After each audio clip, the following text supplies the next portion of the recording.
অমুকের কাছে শুনলাম তুমি নাকি ফেসবুক থেকে অনেক টাকা ইনকাম করো, এটি কিভাবে করো? তখন সে বলল, আমি ফেসবুকে বিভিন্ন ভিডিও তৈরি করি, একটি পেজ খুলেছি এবং পেজে আপলোড করে সেখান থেকে টাকা ইনকাম করি। তাড়াতাড়ি আমাকে একটি খুলে দাও, আমি ফেসবুকে কাজ করব। এই যে তাড়াতাড়ি আপনি খুলে নিলেন, আপনার কিন্তু কোনো পরিকল্পনা নাই। আপনি কোন রিলেটেড ভিডিও বানাবেন, কি ভিডিও বানাবেন, আপনি কোনো কিছু জানেনও না। আপনি ফেসবুক পেজটি খুললেন, পরে যাইতে যাইতে অনেক ফুল গাছ দেখলেন, সেখানে যে ভিডিও তৈরি করে ফেললেন। যাইতে যাইতে আপনার সামনে যা আসলো সেই রিলেটেড ভিডিও তৈরি করে আপনি আপলোড করা শুরু করলেন। এভাবে আপনি ফেসবুকে সামনের দিকে আগাতে পারবেন না। আপনাকে পরিকল্পনা করতে হবে কোন রিলেটেড ভিডিও তৈরি করবেন এবং কোন ভিডিও তৈরি করবেন এবং সেই ভিডিওগুলো মানুষ পছন্দ করবে কিনা। আপনার মেধাকে কাজে লাগাতে হবে। অন্যদের থেকে আলাদা কোনো ভিডিও বের করতে হবে। অন্যরা যে ভিডিও তৈরি করেছে আপনি যদি সেম ভিডিও তৈরি করেন, তাহলে আপনার ভিডিও কেন দেখবে?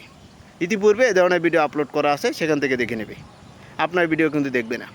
এই কারণে অন্যদের থেকে আলাদা ভিডিও আপনাকে তৈরি করতে হবে। এজন্য হয়তো আপনাকে অনেক শ্রম দিতে হবে। এই জন্য হুটহাট পেজ খুললেই কিন্তু ফেসবুকে সফলতা আসবে না।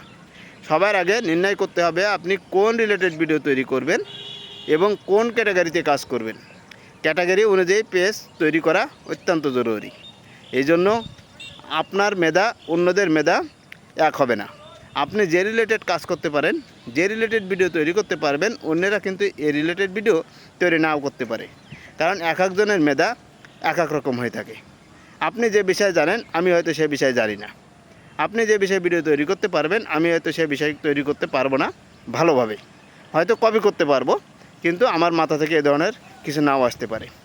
এই জন্য অন্যকে কপি না করে, হুটহাট পেজ না খুলে, চিন্তা করে কোন রিলেটেড ভিডিও তৈরি করবেন সে বিষয়ে আগে আপনি চিন্তা করুন এবং কয়েকটি ভিডিও আগে তৈরি করে ফেলুন এবং আপনি নিজে শুনুন কেমন হচ্ছে।